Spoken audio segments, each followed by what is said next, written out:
to do in the bill?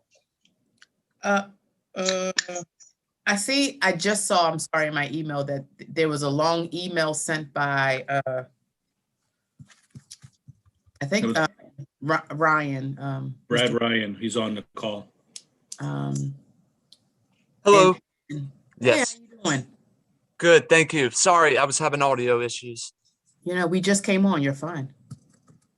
Yeah.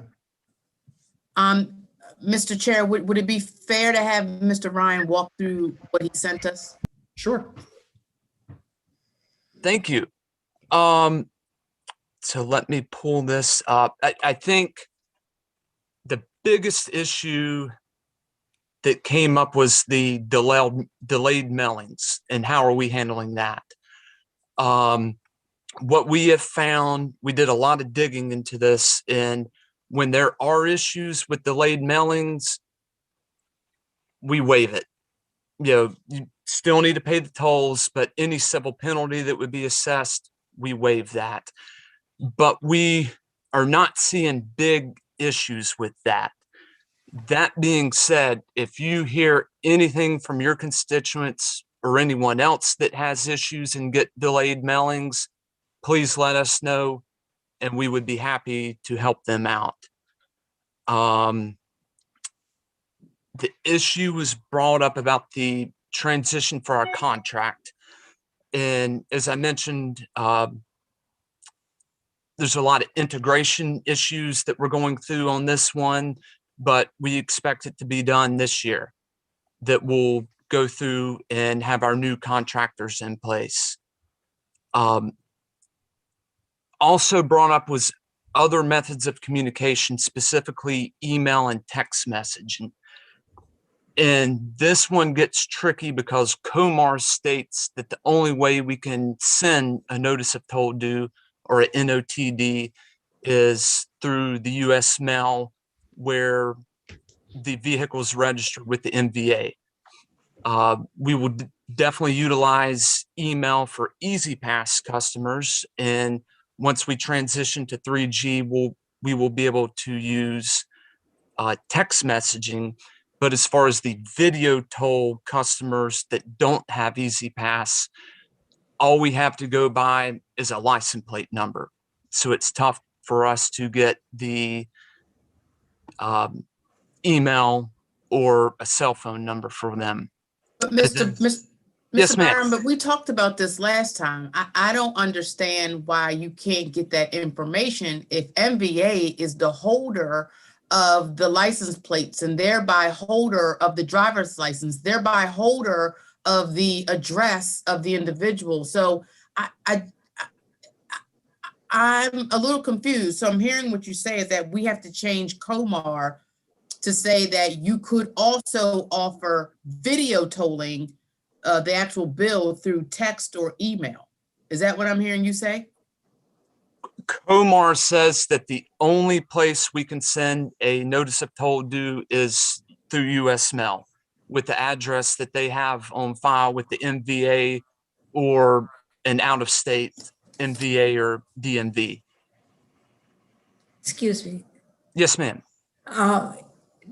Delegate Boyce, I'd like to kind of piggyback on what you're saying, if you don't mind. Yes, please do.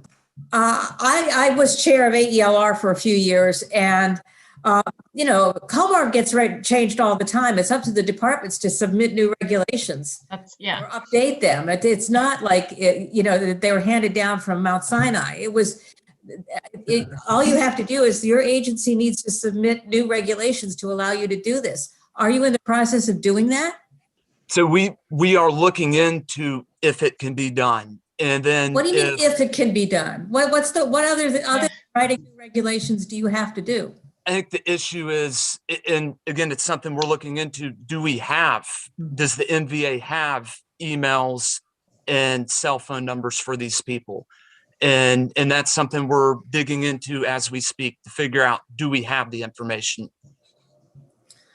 But you could ask for it, right? And that's something we're in the process of, yes. And whether you have it or not, if it's just an alternative method of communicating, if you have it, you use it. If you don't have it, then you can't use it. right? What am I missing here? Yeah, I- and I just want to piggyback off the delegate again. This is about the options, right? If we're saying that there are people who are unbanked, then we do have a mail issue, right? I can get it because the MVA again sends me a message every 2 years to say that it is time for me to re-register. And I don't understand. And if it's in Comar, help me understand that you cannot share that information so that, maybe I get emailed a toll and potentially mailed something, right? So I get it on both ends. But if I'm just someone who has a address, okay, I can use that address and then send something in the mail along with it that says, hey, if you want to be put on email or text, that you could do that as well. I feel like this is 2021, and this is about, for me, multiple opportunities for someone to pay than not pay. And then down the line are hit with these, triple the cost of the actual fee because we're waiting on the mail. It's 2021. understood. To her And point, I don't know what you're saying that you're going to try to do. And I think this is also the point. I want to go back to the contract. When is the actual contract going to be solidified? later this year, we don't have an exact date for you because we have to get all the integration working. So I do not have a drop dead date for you. Is this transitional, the transitioning from the previous contract to the new contract? Is that being done in the expected period of time? Are you reaching all of your milestones in that transition on the contract? So we have, I'm trying to see if I can find it broke down for you. There's a number of different milestones that we are hitting and some which we are not. That I apologize. So Brad, let me cut to part of the chase here. As you can hear from, not only the bill sponsor, but the members of the subcommittee, that there is just a significant amount of concern about how MVA gets, how you getting information to people in a timely manner in the middle of a pandemic when the post office isn't working really great. And then when you talk about the fees associated, the late fees associated, I mean, that's a conversation as well, but just getting folks the information in a dependable manner. To Delegate Boyce's point, what do you need to do to be able to collect email addresses or cell phones to be able to, in a more timely manner, not be so dependent on the post office, which is clearly in a state of distress? Understood. And that's something we would like because it's way easier, right? To get, an email or send a text is way easier than sending something to the post office. So what is it that you need to do that? What do you need? The big thing able is to do that? finding these people's email address and finding their cell phone numbers so that we can text them and email them. So Mr. I Byron. get, what I get, like, and I just got one the other day. I get in the mail, to Delegate Boyce's point, I get in the mail. I just got it for a car to renew my registration. I also got an email saying, hey, click here to renew your registration, which is a lot easier than writing a check and dropping it in the mail and hoping it gets there. So if obviously you're collecting the data, at least the email address Somewhere. at the very minimum, right? Mm-hmm. Yeah, and I'm happy to dig further into that. But it's something, again, it would make our jobs much easier if we had that information. That would be much easier than mailing. And Yes, Mr. sir. Ryan, just to be clear, this is not this is in addition to, right? So I keep hearing you say, well, where are we going to find these emails? It's not about you finding the emails. It's about you providing the option that someone could also be emailed this bill. So if half the people on record just have mailing, you can mail it to them. If half the people have email and they opt in for email, then I get it by email. The point is that you have limited yourself as a department to one option. And then now we're saying, well, people aren't paying their bills. Well, maybe if we can kind of send them a couple of reminders in different ways, they would. And considering we have a mail issue, and considering VA was in our committee recently about the options to do things online versus having to come in. I mean, that's just where we're moving. It's a matter of customer service and convenience versus pigeonholing folks. And they say, well, we didn't get our money. Well, so yeah, I didn't get the mail either, right? So Understood. So I'm just trying to talk about how we create the options, because I think this bill is important. But what's frustrating, it seems like the hiccups are on the agency and not necessarily in regards to this bill. And it's like, I think this bill is important. It just feels like we're being hampered not to pass it because of your issues. Thank you. Understood. Okay. Are there any more questions for Mr. Ryan? Yeah, I got one. Yes, sir. I think that getting back to some of this discussion, I don't think it's a big problem to address the Comar issue. You know, I get 40 a day. I'm on AELR, I get 40. So it's nothing new about that. You know, I think one of the other issues that involved in this collection is also an enormous amount of people out of state. And that's going to be a little more difficult. So it's not fair to say that, you know, we can get the email addresses from everybody out of state, you know, because we're not plugged into that system. But I think that in staying in pace with a lot that we've done this year as far as electronic information goes, I think they could amend, or they could address, you know, the email and the text message ability through Comar, and that would be helpful. But, you know, this bill is also got this $162 million fiscal note on it, which is the overarching piece of this piece of legislation, if you ask me. But I think they can fix the Comar issue. I'd like to know what you do about out-of-state licenses. How would you do that? So with out of state, we get their tags. We'll pick on Texas. We get a Texas plate. So then we go to their DMV, then we get the information from them. And it depends on what that state, in this case, Texas, what they have. And again, we'll send it to their address, but I don't know what that state would have as far as email or cell phone number. All right, so Brad, do you have the capacity to commit to addressing the issues brought up about Comar in allowing you to collect or use information, you know, change the Comar to allow email and text messaging capabilities? Can you commit to that, or do you have to go higher up or something? I'm happy to run it through our leadership. Okay. Yes, sir, Delegate. Be happy to do so. So, Mr. Ryan, let's do this. From what I'm hearing from everybody on the subcommittee, we should at least be looking at what options there are to, you know, bring the billing system into the 21st century, right?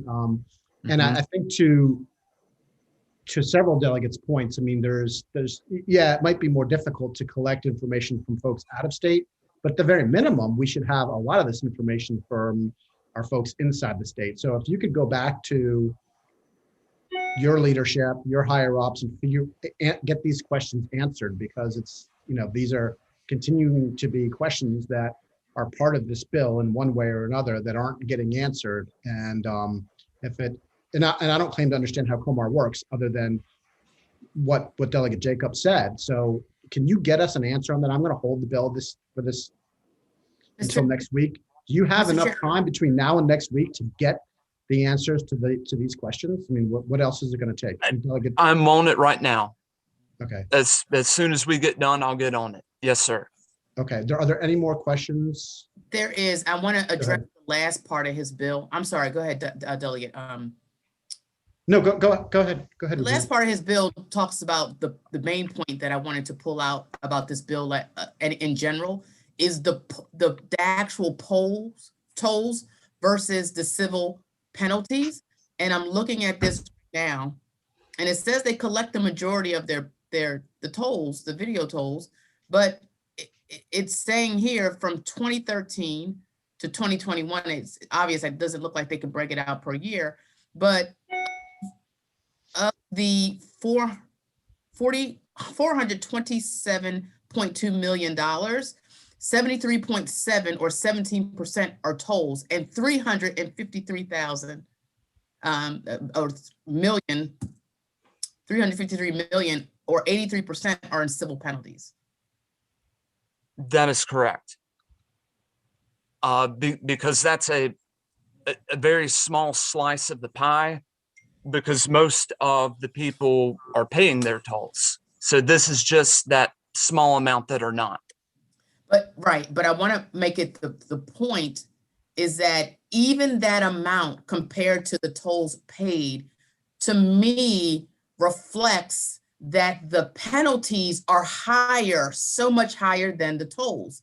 And the question then became, if everybody paid on time and you never collected a civil penalty, then what is the detriment to the department? Because if the penalty is just the stick to get people to pay, and yet you're saying you've got $353 million, right? So what is that money really for?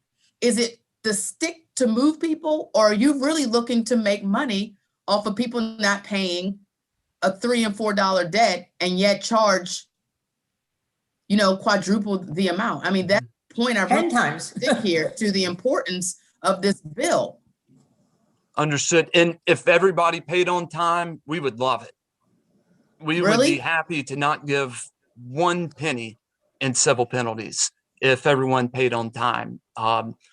But some people do not. And you know what? That's fine. I think people, Delegate Jacobs is going to jump in here any minute that says people ought to pay their bills. I get that. What I don't get, what I don't understand is the ratio between the penalty and the actual toll. Mhm. I that's- digress. I just digress. Yeah, in the civil penalty, there's a lot involved in that. You've got to do account lookup. You've got to reach out to out-of-state agencies. You have to do multiple mailings. You have to show up in court, that sort of thing, and it just snowballs. But the perfect scenario would be everybody pays their tolls and we're good to go. We would love that. Okay, Mr. Ryan, why don't you, what would be good? Get us the answers for Comar before our next subcommittee. And on top of Comar, I think that it would be good for you to be able to, as much detail as you can, break out what the costs are associated with a late fee, so that the members of the committee can understand what that actually means. And thirdly, this isn't on the bill so much, but I'm starting to get some concerns as to the contract and the transition period of time on that contract and what that contract means. So while it's not directly on this bill, I will tell you that a lot of the members of the subcommittee have brought up a lot of questions, and some of them are coming back to the transition of this contract from the existing vendor to the new vendor, what that time looks like, what's falling between the cracks, what this is going to mean for Marylanders and people driving through Maryland. Okay. All right. Is there Happy anything to do so. Yeah, I'm sorry. I had my hand up, but I took it down. That was actually the point that I was going to raise, is that I continue to be concerned about the contract, and you said it best, and so I don't need to say any more, but I just wanted to make sure that I registered my continued concern with this contract. Okay. Yes, ma'am. Thank you. Thank you, Mr. Chairman. Thank you. Let's go to the next bill, HB 334. That's the conversion of the zero emission buses. Delegate Corman's bill. We passed this bill out last year. And Patrick, Was there talk about whether this is going to get wrapped up in Dana's bill, or do you remember? Yeah, what that's the- conversation was? That's the expectation, so we should probably hold it, but I think we just wanted to go through a couple of amendments from the sponsor. Okay. I think you see one of them there. Well, hold on. Can we just very quickly, Patrick, just to explain, I think part of this bill for our subcommittee members is wrapped up in Delegate Stein's big omnibus kind of environmental bill, which is what we're referring to. Thank you. Go ahead, Patrick. Thank you.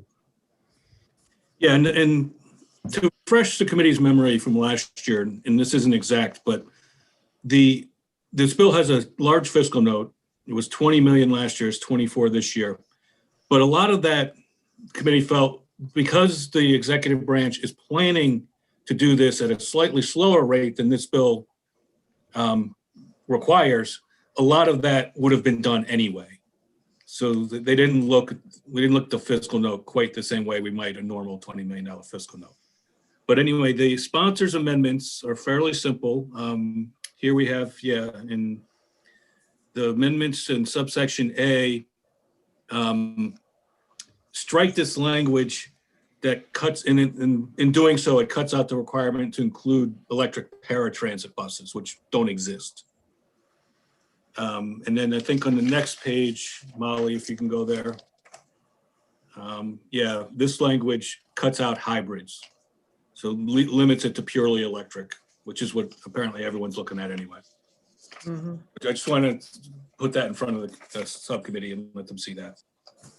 Okay. So does anybody have any questions? I mean, again, we passed this out, a couple of little amendments. I don't know whether we're going to need to pass it out anyway, depending. So we'll hold it, but this is a good opportunity to chat on it. Does anybody have any questions? I've got another question. Go ahead, Delegate Jacobs. Also in the fiscal note, it talks about, and I remember this from last year, to upgrade or retrofit the 4 garages, 55 to 225 million apiece. I mean, how's that work out with a $24 million fiscal note? I think that's a good question, and I can get you an answer to it. The only thing I will say is that we met with MDTA last year. I remember specifically having the meeting in our conference room, and they were okay with the bill. So they've got it worked out, but I think it's a good question. All right, thank you.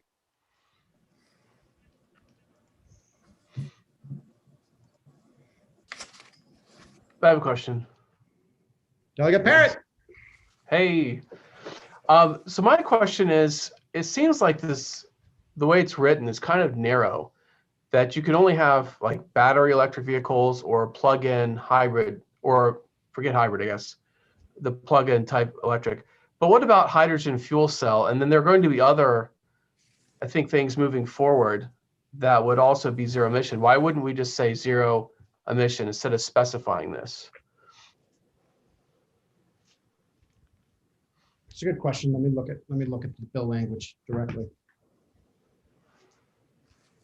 It's in the definitions part at the very beginning. This would include, you're talking about a hydrogen fuel cell? Look at A4.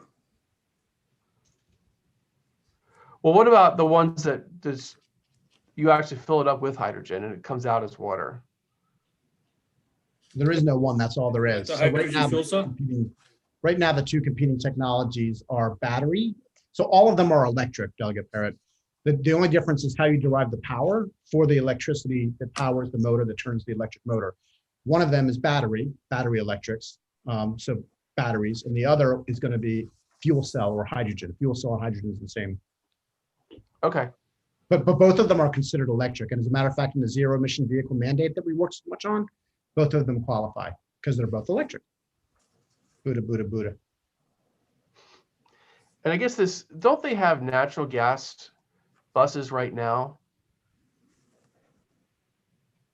I think they probably do have natural gas buses, but that's not included. These are zero emission. Natural gas isn't zero emission.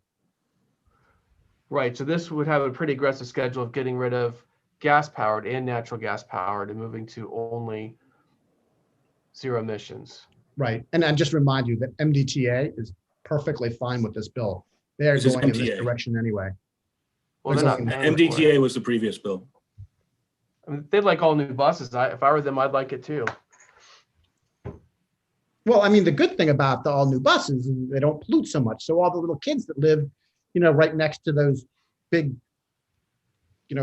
parking lots where they house the buses, they don't get to inhale all those diesel fumes and then get asthma and have to go to the emergency room and die and all that kind of stuff. So yeah, I think it's a good idea. Well, natural gas has much less. I mean, You're right. It does have much less. and they already, I guess I'd like to know how many natural gas buses do they have right now in their fleet? And is it reasonable to just replace the whole thing in just a couple of years, or should we allow the natural gas buses to phase out? I was on a school bus going to school all growing up, and it was like a 20-year cycle when they would replace the buses. Yeah, I believe that this is purchases going forward. So if they have a natural gas bus, Patrick, correct me if I'm wrong, but if they have a natural gas bus in service already, it's not saying they got to throw it in the dump. They just can't buy another natural gas bus. Right. Yeah, this is going forward. Yeah, it's going forward. So you're not destroying current inventory. It's just in the future, as you purchase them, you purchase, electric. Again, MDTA, I was in the room with them last year with Delegate Corman and myself, and they had a couple things they wanted to work out, which we did, and they're fine with it. Okay. So I guess the only thing then would be if there's a future technology that we would somehow include that in the language. If there's another zero emission technology that could be used. And a little nuclear reactor or something like that you could stick in the front of your car. Well, Let's go with the they're nuclear. talking about what's that fusion? I mean, we can always come back in 10 or 15 or 20 years when that becomes available. But right now, as much of a geek as I am on this stuff, that's what it is. It's fuel cells and battery electric. That's kind of the immediate future. I think it's pretty safe to say that's 10 or 15. I don't know of anything that's coming out that would compete with those two things. Fuel cells and battery is really what's going on right now. And we can always come back and change it, but that's all I know of. That's, I think, all the industry knows of right now. Okay, thank you.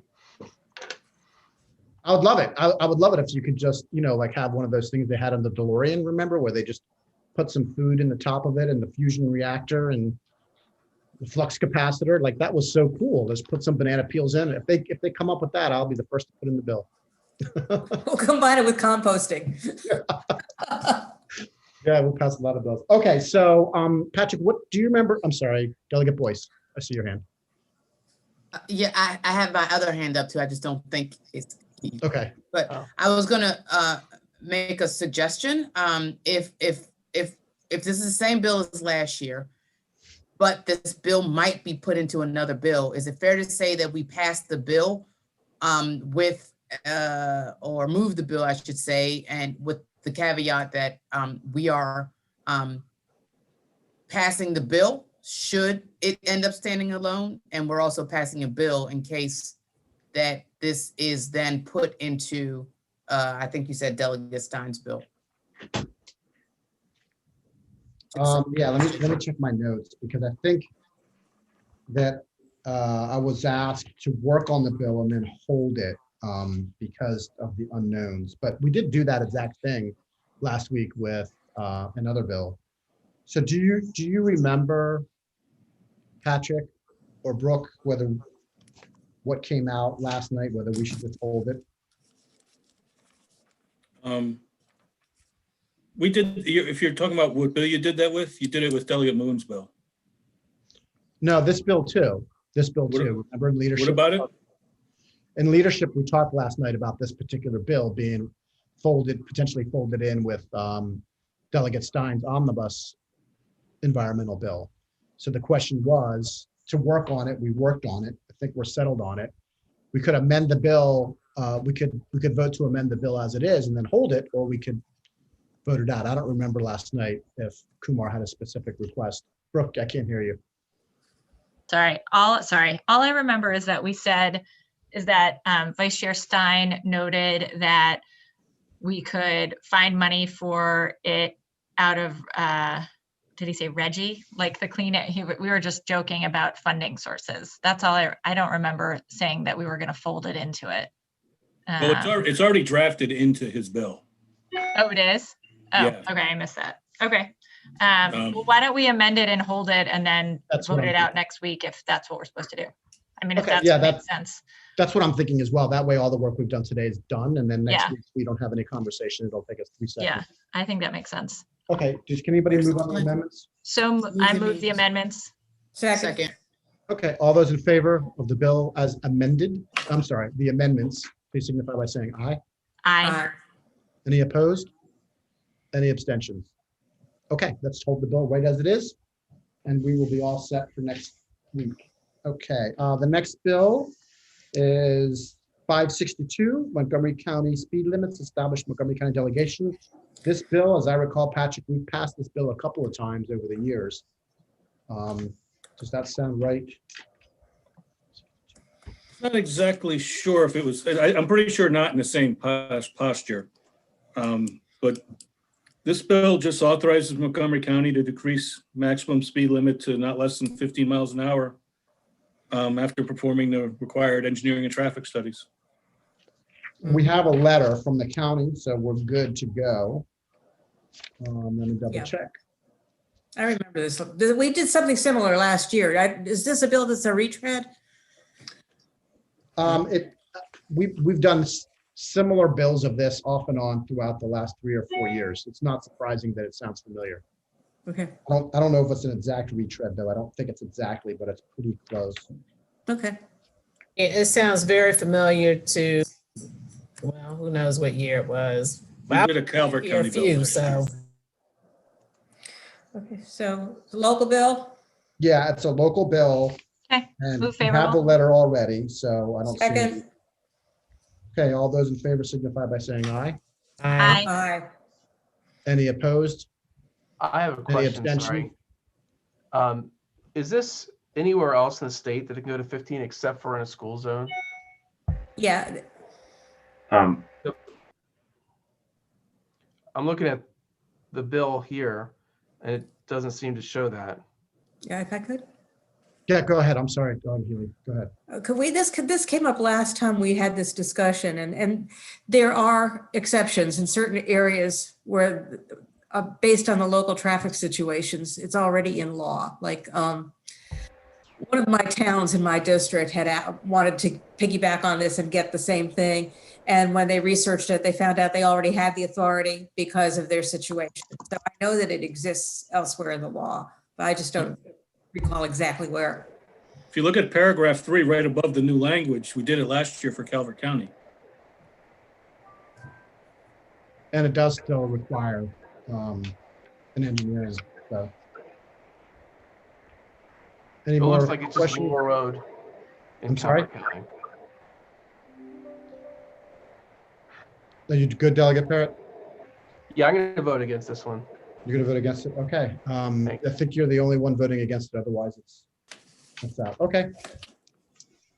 And House Bill 730. This is. We vote? We did. Okay. We did vote. Yep.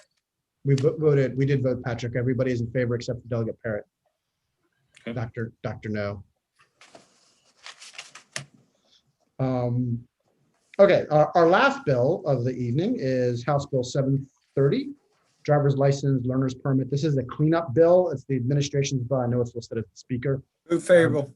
Okay, all those in favor of the favorable signify by saying aye. Aye. Aye. Aye. Any opposed? Any abstentions? Wow, okay, we're good. Bill passes. Thank you, everyone. Thank you. So it was a good. quick Thank meeting.